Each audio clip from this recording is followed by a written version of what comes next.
Welcome, everyone. Once a month, we do a copy segment, and I am also joined by Farah, email Hello. strategist, and she is a ConvertKit email strategist. Hi, Kathy. How are you? Great. How are you, Marisa? I'm doing well. So you want to tell everybody a little bit about what you do? Yes, so I am a ConvertKit email strategist, and I help businesses with their welcome, promo, and re-engagement sequences. Awesome. So needed, right?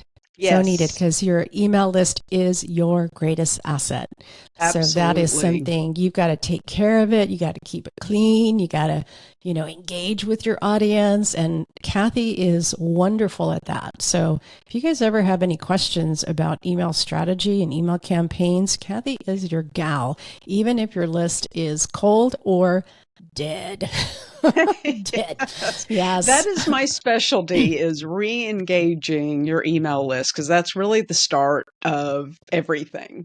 And it makes Yeah. such a big difference when you re-engage proactively, seek out those inactive subscribers and try to get them back and cleaning your list. Doing Mm-hmm. that even on a regular basis is Yeah. helpful So, in your opens. yeah, absolutely.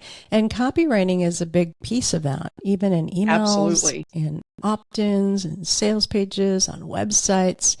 Basically, everywhere that you read something online, the text that's written is copy. It's not copyright. It's not a Yeah. legal thing to protect your assets. It's copywriting, which is really is a science and a skill. But you can learn the skill. So it's not something that's so foreign. You can learn. And I always tell people, if you don't know anything about copy at all and you want to be more engaging, just tell more stories because stories naturally are very engaging. And so wherever possible, just tell more stories. And then the rest you can learn. It's a skill that you learn. It just takes a little bit of time, but I Yeah. think anyone can learn that, right, Kathy? Absolutely. It just takes practice. I think that's the key is working at it a little bit and honing it, over time. Yeah. Well, I've got some notes here because I always do. I always Yes, me too. pre-prepare.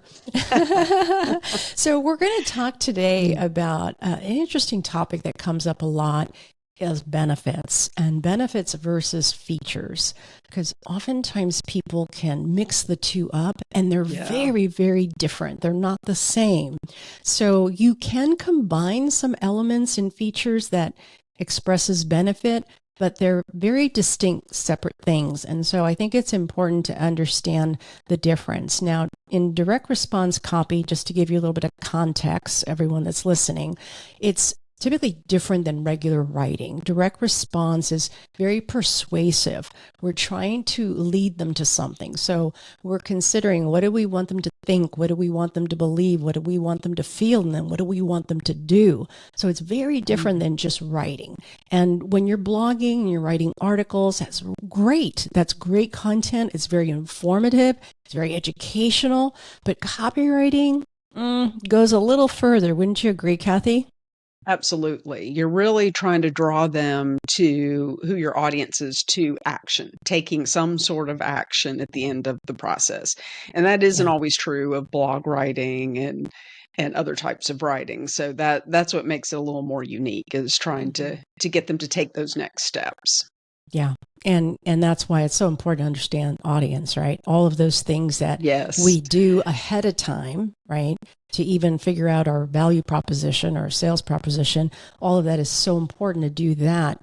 And also keep your finger on the pulse and continue to understand your market because that's going to really affect how you communicate when it's copywriting. Now, there's nothing wrong with blogs. There's nothing wrong with articles. That creates some reciprocity. That creates that credibility in your market. You understand your market. And so all of that is good. But copywriting for direct response is a little bit different. And we're actually talking about that with these opt-ins. It is a form of direct response because we're hoping that they will see something on the internet that resonates with them and that they want to click and download that's free. It's not any cost whatsoever. And then they can become part of our ecosystem where that's your area, Kathy. They Right. become inside your email list and then you take it from there and you nurture them. So I just wanted to kind of create that context there for people to understand it. There is a difference because some people think, well, I know how to write. I'm a really good writer, but it's very, very different. So benefits. You want to lead off? You've read copy. You've seen copy on the internet. You write copy. What would you say, like for an introduction, like what does benefit do that maybe features doesn't? So the way I was looking at benefits is it's really tapping into the emotion of your audience versus a feature that's really describing something more tangible about your product or service. Immediately, what I started to think of was my neighbor who drives very expensive sports cars. And he's got a young Mm. family, wife, and a few children. Those sports cars, he's not purchasing them based off of logic. It's a two-seater, beautiful, sporty car. He's buying it for the emotion. Something else is driving that. And I think that's, kind of the part of where you look at benefits versus features. He's not saying the car has 4 seats, lots of room. It's more of looking at how do I look? How do I feel? What does it present from an emotional standpoint? Yeah. And that's kind of the difference versus benefits versus a feature. Yeah, that's interesting that you point that out because that's a great example of a benefit that's not tangible because it's not really tangible. It's more about, and there is a benefit for self-identity. Like I gave an example on a podcast about dishware and just when people want to appear like a great parent or people want a status or people want to be a great wife, that's also a benefit. If something that they see is going to help them achieve that, that's kind of a form of benefit even amongst friends. Like if you have a beautiful decorated home, a living room, there could be a benefit there because we want our neighbors or our friends to come over and say, oh, this house is so beautiful, right? Yeah. So there's benefits like crazy. We have to get into what you said, into kind of the emotional benefit. And so it's more than features. So can you give me some examples of features so they can kind of wrap their brain around what features are, and then we can kind of knock that out of the way and go deeper with benefits? Okay, so the way I've actually got a pen beside me, and the way I'm sort of seeing it as a feature would be that it's something I could use to write with. It's clickable.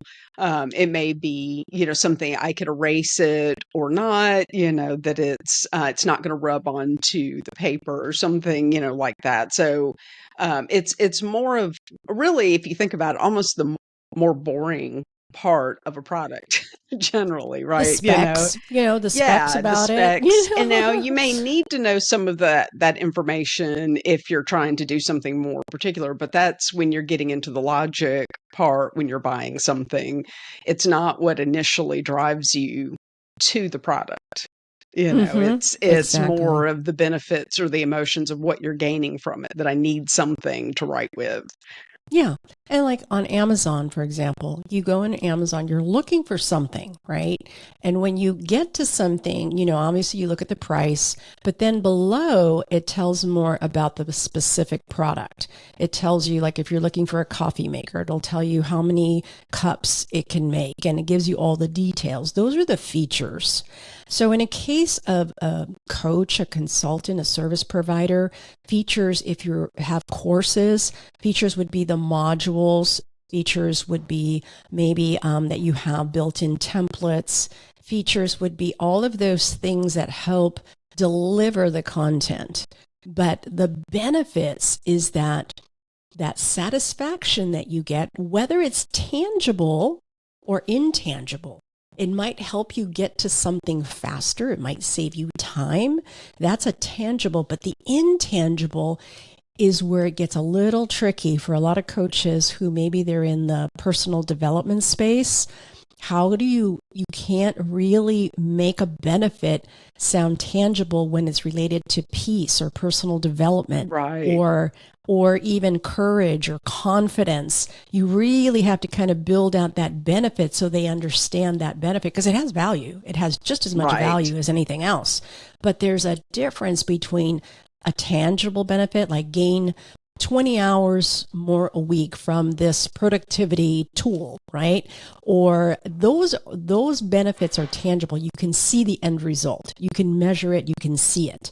But the intangibles, you got to put a little bit more effort into that to kind of explain. Would you agree? I was trying to explain the difference. No, you did a great job. I think that explains it so clearly, because that's one of the things, the way I think is more logically. So it is a little tricky when you're trying to think about it in a more emotional Yeah. standpoint, when you're looking, especially when you're talking about services. And Mm-hmm. since a lot of us are online entrepreneurs and we're dealing with services, and especially coaches that are doing something, that there is benefits, but it is hard sometimes to be able to translate that into how Yes. somebody may be feeling, tapping into your audience's emotions and what they're Right. needing to solve, what problems they're solving. And it's interesting because even tangibles can have emotional benefits.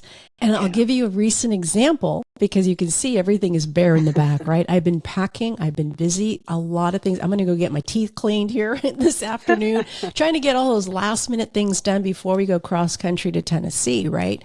And I needed to somehow, end or just terminate all the business connections, the LLC in California, because I'm going to start it up in Tennessee. So I wanted to make sure that I had the correct forms, and I went on the website, couldn't find it. I was talking to my CPA. She goes, "Oh, that's easy to find." She goes, "Oh, I can't find it. I can't find those forms to dissolve the LLC," right?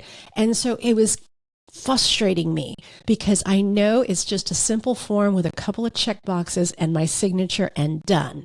And I couldn't get it done. And it was a week. It went to 2 weeks. And I finally contacted an attorney that I know. And I said, "This is my situation. I want to dissolve the LLC in California. I can't find the form." And she goes, "That's easy to do. And if there is no form, I can create a form and submit it so that you don't have any legal obligation. I know this piece of paper would take me 30 seconds to fill out and mail." And she said, "I'll do it for you." And I said, "I'm happy to pay for it for your time." She goes, "It'll be $300. And I said, "Done deal." And so I am paying not for the piece of paper, not for her to mail it. I am paying for peace of mind and for speed. And she And already reduce stress. and reduce stress, all of that. That's what I'm paying Yes. for. And $300 is a deal as far as I'm concerned for the peace of mind where I'm swimming in boxes and checklists and everything else. I am happy to pay her $300 to get me the form. She already sent it to me. I already signed it. I already mailed it to her because I had to, snail mail it to her. But see the difference? The Yes. tangible is the form. But Yes. I paid for and was willing to pay to have that peace of mind, to have it done. Yes. So you see the difference? And I think everyone can relate to your experience of moving. Like, as you're describing that, the way, the feelings of it's getting closer to the time we need to move, all of this needs to be wrapped up, that sort of sense as you were describing the relief, I could feel Yeah, that difference. It's relatable to what, others are going through. And if you could paint that picture for your clients, that's a fantastic, like, exactly. you get that emotion, right? That's the interesting part. As you were describing that story, I was like, "Ooh, yeah, that's how your copy should sound." Yeah, because it was like night and day because I was Yeah. stressing because I didn't want to leave and then leave it unresolved and spend more hours searching for it. And then forget about it, and 6 months, a year later, 2 years later, get something from California saying you owe taxes, for these Right. past years, or pay Right. $2,000 penalty, right? And so Yeah. that's why we have to really understand our audience, to really dig deep and see what that benefit is, even if it's a tangible, but especially if it's an intangible benefit. So hopefully that story helps. That is like fresh off the press because that just Yes. recently happened to me. I think so. I think that was a powerful story.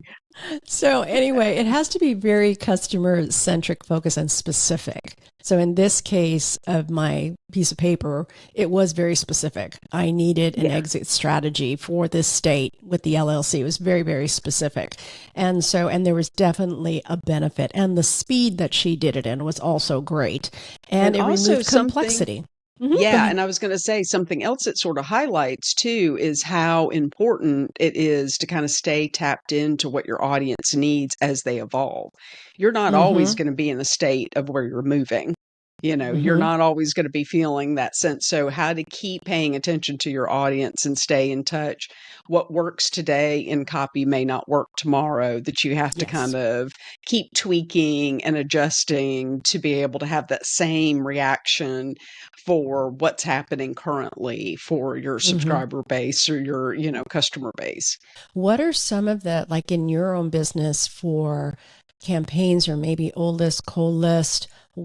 How does that make people feel? Let's see if we could just kind of give an example with what you do. How does it make people feel when they talk to you and you go, well, when's the last time you emailed them? Yeah. Now that, yeah, I was going to say that is, I've had different reactions from like pain point of worried. For instance, if it's been a while since they've emailed them, like they've just, life has happened and it's been a while, they're panicked at the fact that they're going to send an email and everyone's going to unsubscribe. That Mm, nobody wants to hear what they have to say anymore. I might as well just delete everyone and start from scratch. yeah, And my immediate reaction to that is no, no, no. Let's see. Let's yeah, see if we can re-engage, because you just never know. It's so hard to build our email list and to have that audience there. It's a much easier process to attempt to try to re-engage them and reactivate them, to get them yeah, to take an action again, than just to. And I think that's the fear. A lot of times it's fear, it's insecurity that clients are feeling about that. Then the other side of it, insecurity of, cleaning, like, oh, yeah. seeing those numbers decrease, having to remove people once you've come to that, point to where you've attempted to re-engage them, you've tried to bring them back onto your, back into your community. Now having to remove people, it's a mindset shift for a lot of people, because you're seeing numbers that may be, you're used to a larger number there, and now you're seeing those numbers drop. That can be stressful, for Yeah. people. But So when you that's start to interesting. look at the negatives, right, Hmm. the side effects of it, I think, is kind of how you have to try to balance that out. So you have people that are fearful, Yes. um, they worry, and I'm Yes. sure there's probably a little guilt that they haven't Yes. Yes, I haven't communicated. emailed in a while, right? Like, should I Mm-hmm. tell them why? Like, that's Mm-hmm. hard for some people not to want to tell them why they haven't been on the list. I'm like, no, that's not, you don't really need to say, oh, by the way, here's my list of reasons Right, why. right. And That then we get as a so result, many emails. yeah, Yeah, they're go probably ahead. not doing anything, right? Because as a result, they're Right. not sure. Right, So, right. They're frozen. What do I do now? And not realizing that sometimes it's just as simple as start emailing, yeah. start getting back. And you may have people unsubscribe. I think the big thing is that mindset shift about unsubscribes. Like, Mm-hmm. really helping people to look at that is, it's, because I've seen a lot of pained responses of, I put this email out and I had all these people unsubscribe. And that's like, oh, this loss of, like, this person's no longer there. But the reality is it may not be the right connection. Mm-hmm. So wouldn't you rather have people that are engaged and want to be part of your community and want to see Right. what you have to say, than people that aren't really that interested? It's just better Yeah. to let people move along. And Yeah. as one of my coaches says, just bless and release Yeah. and, go along to the people That's that really want awesome. to see it.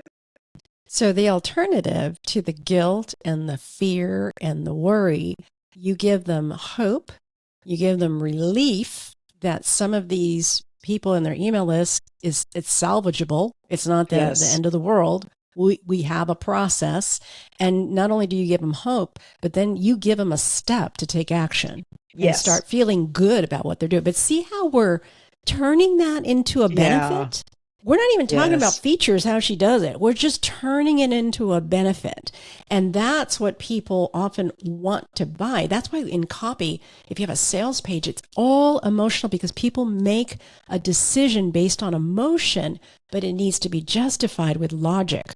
And so everything we were talking about is all about the emotional part of it, flipping that and letting them know that it's not too late, that this is common. Many people do this. And so assuring them that there Yeah. is a process to help them re-engage. And so you give them a sense of hope and all of a sudden a sense of relief. You're removing them from pain. You're moving them toward pleasure. And ta-da, that's how we do it.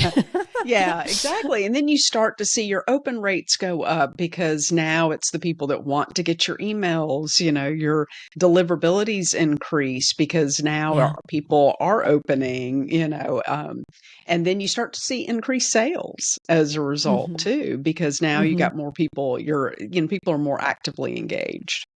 Yeah, for sure. So when you're reviewing your copy, look at your benefits and see if you slipped into features because that Yeah. happens. See if you slipped into features, the mechanism, the way they're going to be able to get that transformation and getting away from the emotional benefit because the emotional benefit is really what's going to help get that click or get that buy is that emotional benefit. Yes. So it's so And I think that important. helps to have somebody that kind of can see it, from an outside perspective, because I know for myself, I'm busy doing the details behind the scenes. I'm trying to do all the work, the how to, the automations, things like that. So when you're in that space, that headspace of going into all the details, it's sometimes great to have, a friend be able to look at that and say, does that click with you? Or is this just boring tech stuff? Like, is this, Yeah. does this really, sound the way I'm intending? Do you Yeah. see the Or benefits? then they find out that you can do it for them and they go, oh, done deal.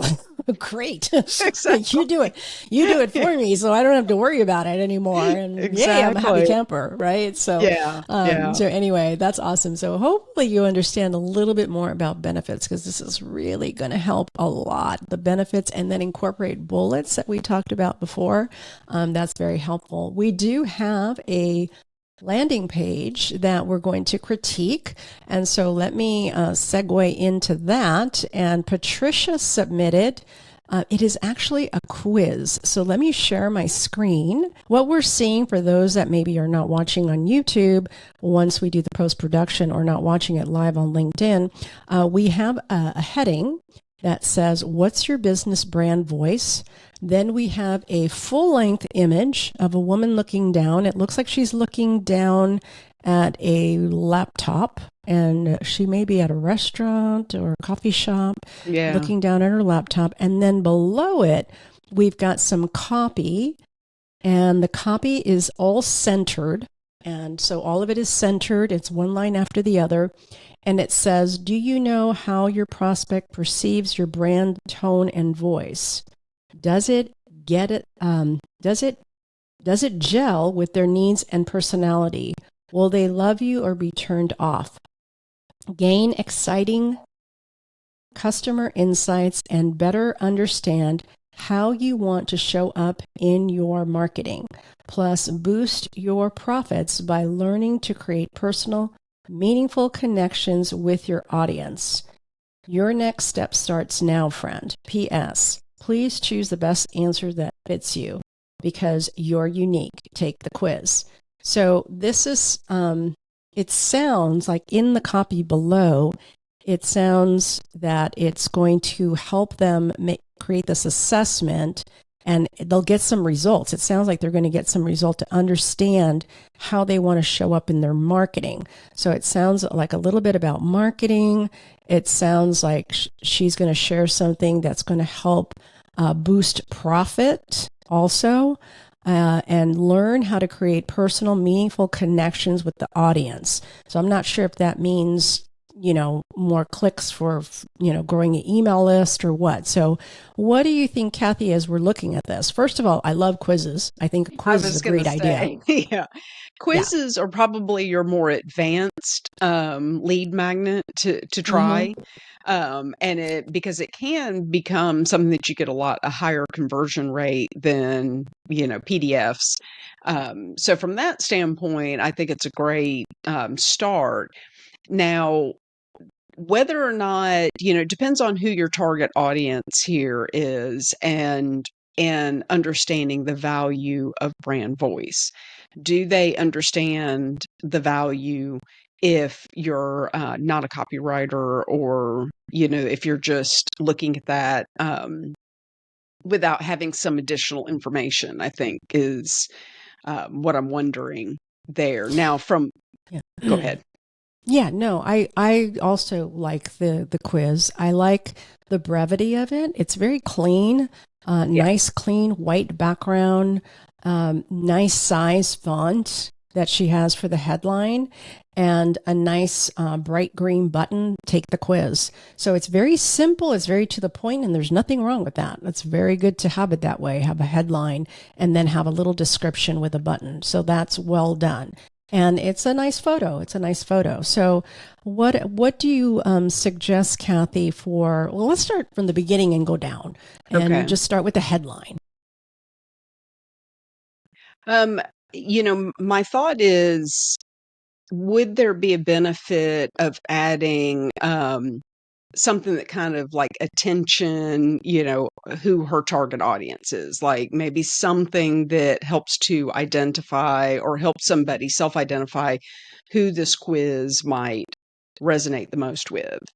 Like if there's something that maybe gave you an idea that this was, understanding your brand voice for websites, what your website Mm-hmm. copy, or something that indicates that might be helpful. So I a little definitely think the font size is specificity. good. Yeah. Yeah, a little specificity. Okay. And the headline too, what's your business brand voice? The headline is the most important piece of your copy, and that's why sometimes we have a headline and a subhead, because sometimes we can't say everything in the headline. But in this case, if she wants to keep what's your business brand voice, I would have like a subheadline that unpacks that a little bit, because first of all, the question that people are going to have is like, why do I want to know? What's the outcome if I do or don't know my brand voice? Is there a consequence to that, or how is that relevant to, these offers that I'm putting out, these PDFs that I'm putting out, or my website? Does it really matter? Now, if we're focusing on the copywriting of the brand, or if we're focusing on messaging, your messaging, it can even be more specific, because I'm not quite sure, when she says brand voice, we have to be careful not to assume that they know what that means, the brand voice. So, we need to unpack that a little bit. What do you think, Kathy? Yeah, I agree with you. I think if you're coming from a perspective of reaching out to someone that might be unaware of your brand, if they're at that part of the process, or don't understand what the problem may be with not identifying your brand voice at this stage, those types of things, it just depends on where her ideal audience, at what stage of the process they are in the customer awareness Yeah, journey. good point. So I think if, and that we don't know with Mm-mm. this, if there's somebody that is more solution aware and maybe is a little further along down the journey, then maybe Mm-hmm. this might click a little differently. So I Yeah, think that would be good to know. It depends on who she's specifically trying to reach yeah. with the quiz.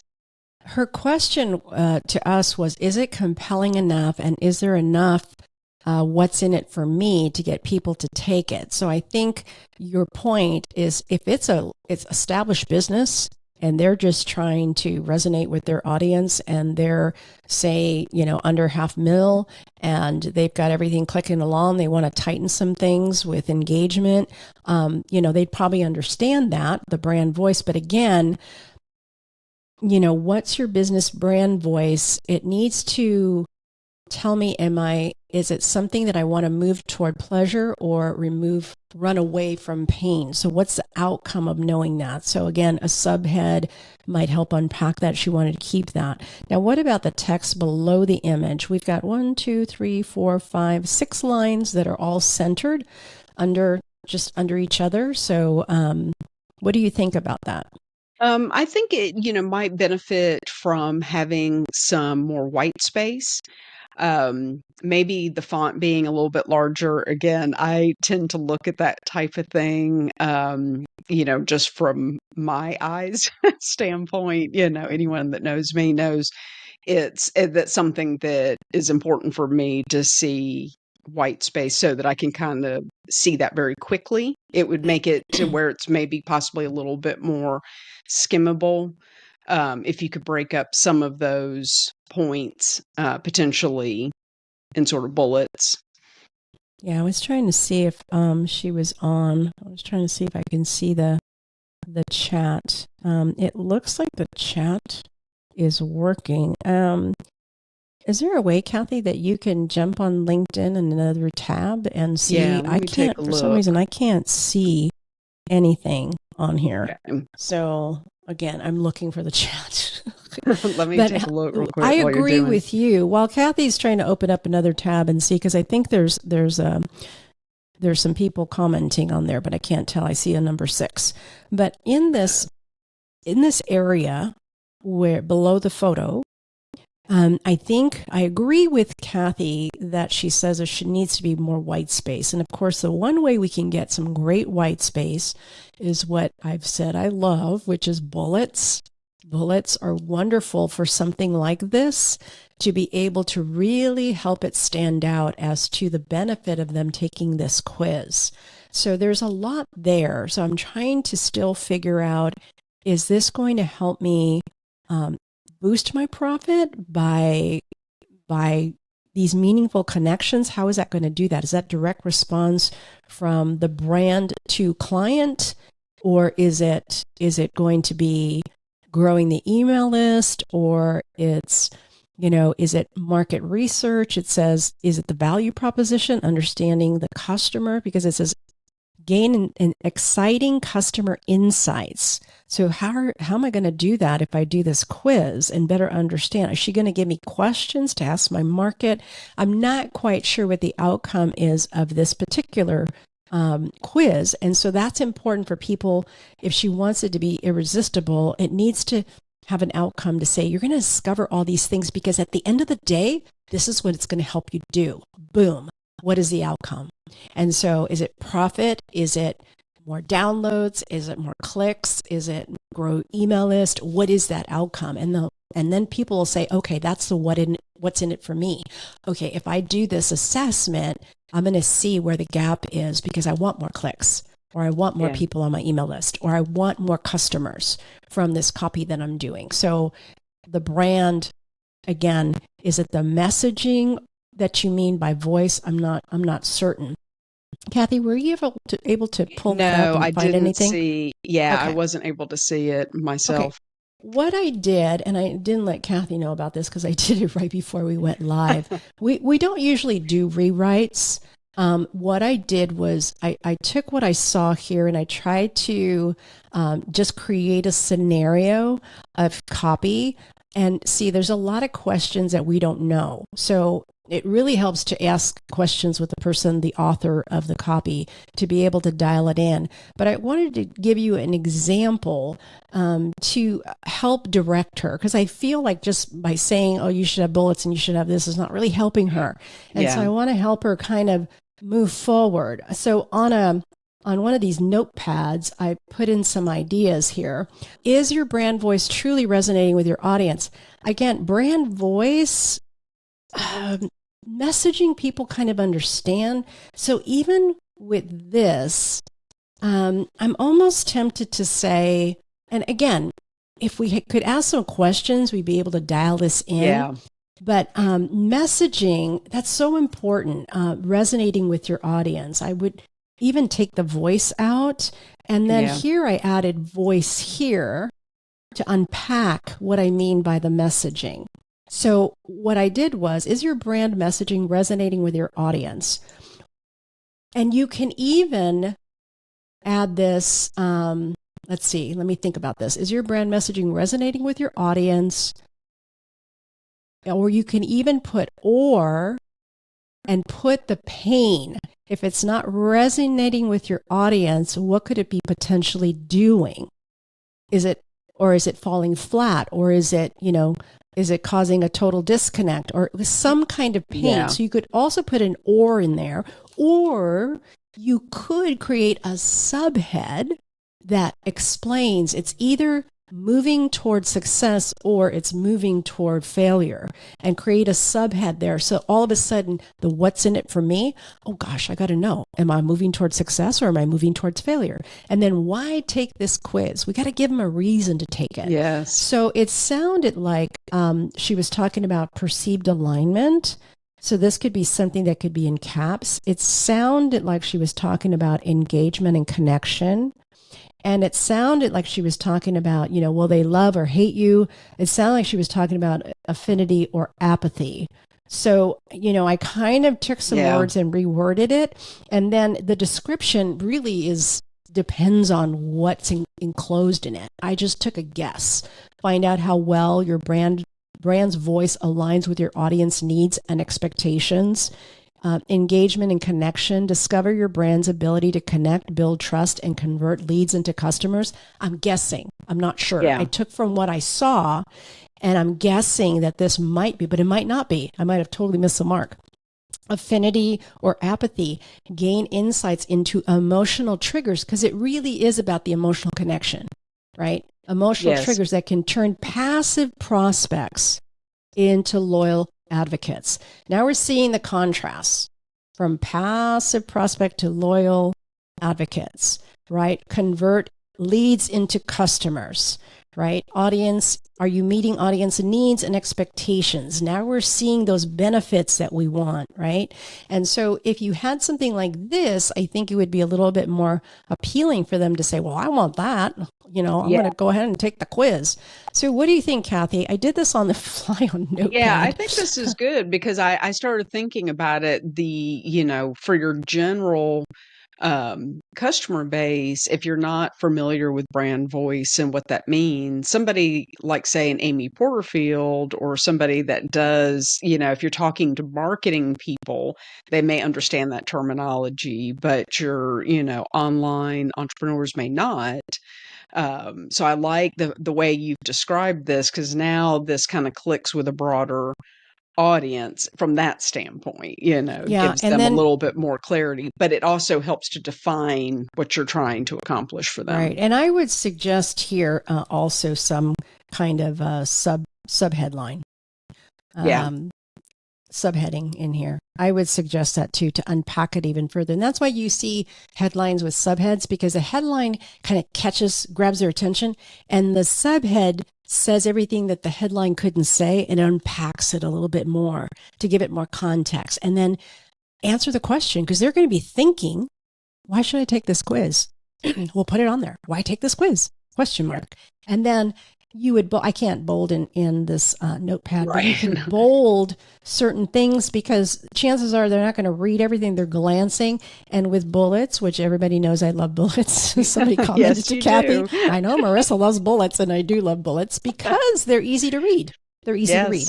So hopefully, as you watch this, you can take a screenshot of this and kind of see, but I was totally guessing as far as, what she was trying to really offer on the other end.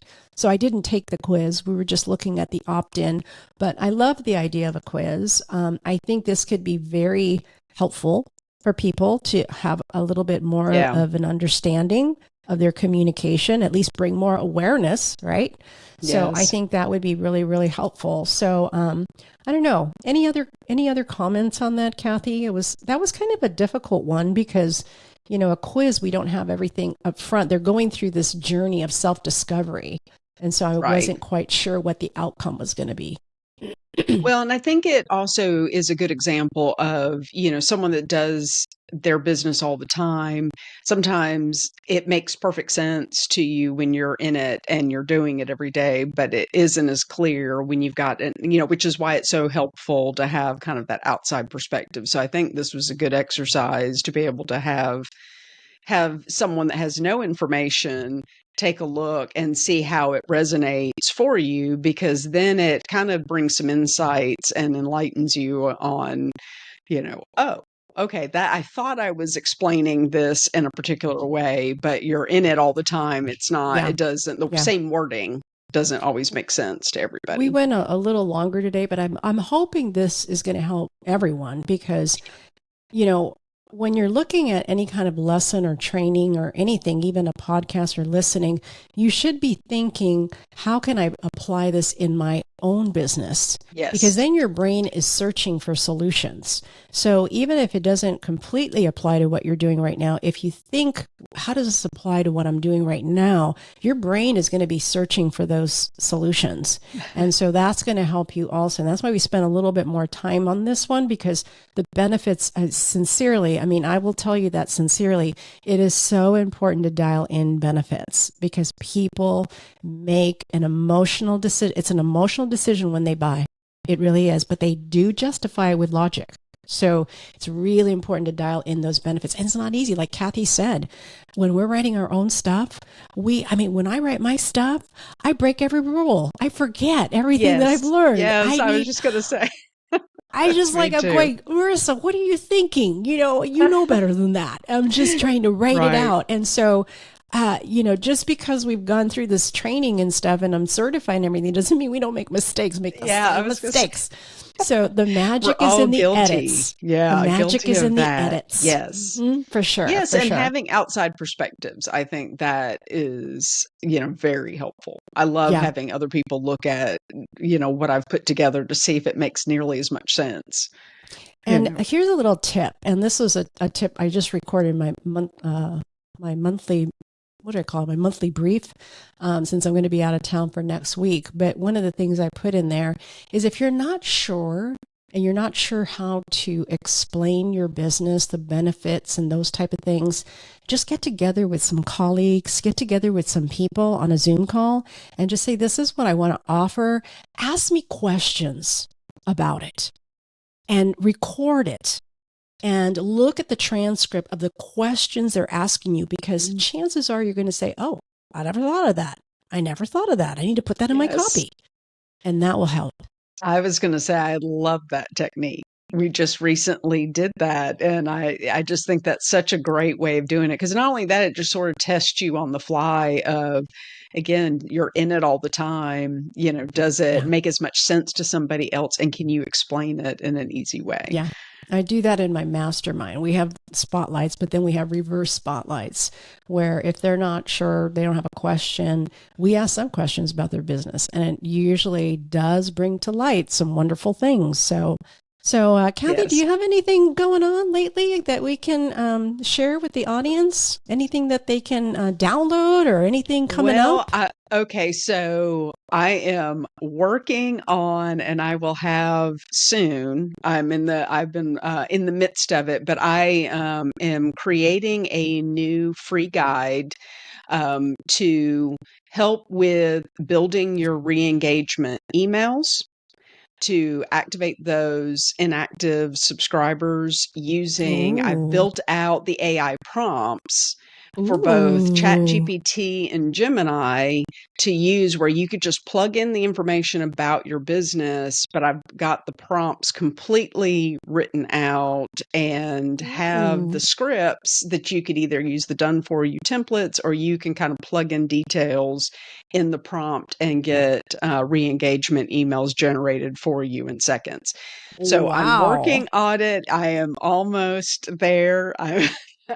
I'm just doing opt-ins and So things like that. But how about if people connect with you on LinkedIn and just, yes, DM you and say, I want it when it's ready? Because I talk about removing complexity and saving time and a yes. quick win. Oh my gosh, way to go, Yes. girl. That's I was going to awesome. say, I'm very excited about it. I've definitely been in the weeds with it, but I'm very close. I'm almost there. I just need to do a few more edits, but I'm excited about offering that because I think, again, that whole idea of re-engaging your audience, if you're seeing low open rates, if you're hearing that your, emails are ending up in the junk folder, spam folders, that type of thing, re-engaging those inactive subscribers will make a huge difference. Mm-hmm. For sure. For sure. Well, that's awesome. Does that sound like a good way to connect with you through LinkedIn, or Yes, do you have another absolutely. way? So, Okay. yeah, send me a message, and as soon as it's ready, I will get everything, send it to you. I'm going to post it also on LinkedIn when it's ready to roll. So, I'm getting there. It's almost set. Oh, I'm sure it's going to be beautiful. I want that resource. I'm sure that's going to be fantastic because Yeah. Kathy doesn't do junk work. She does great work. And so I'm sure it's going to be wonderful. So that's a Yes, great thank you. resource. So if you guys want that, connect with her and DM her and let her know Yes. you want it. So as soon as it's available, it's free, right? It's a free Yes, resource. absolutely. It's free. And then as I go through it, I'm going to record some videos as well, just kind of talking about how to use the prompts. And so, Yeah. yes, I'm So on that. And then I'm even going to share the re-engagement automation for the future for anyone that uses ConvertKit. So I'll yeah. have that little extra thing as part of my welcome emails. So this is what you call a teaser, folks. It's a Teaser, teaser yes. to create anticipation because you want to grab this resource. So in any Yes. event, I do want to thank Patricia. Thank you so much for allowing us Yes. to review your quiz. I think a quiz is a great way to go. I just gave those suggestions. If we would have been able to ask some questions, it would have helped us dial it in a little bit more. But I want you to succeed. So I kind of went a little extra mile there, and I figured the listeners and the people viewing on YouTube be able to get something out of it as well. Yeah. So thank you, Patricia, for trusting Yes. us and allowing us to take a look at it. So I appreciate it so much. Kathy, any last words before we say goodbye? No, thank you. I always love these. I'm enjoying the whole monthly experience. Yeah, it'll be great. So everyone take care. The next time I tune in with Kathy, I will be in Tennessee. So Yeah, there you if go. you live in Tennessee, reach out on LinkedIn and let me know. I would love to have a cup of coffee with fellow Tennessee people. So let me know. I'm going to be just south of Nashville. So thank you everyone for tuning in, and let us know if you have a copy that you'd like critique. You can go to marisashadrick.com/listen, and you'll get all the details in an email. All the details are there on how to submit the copy. So be sure to do that. All All righty. right. Take care, everyone. Bye Bye. bye.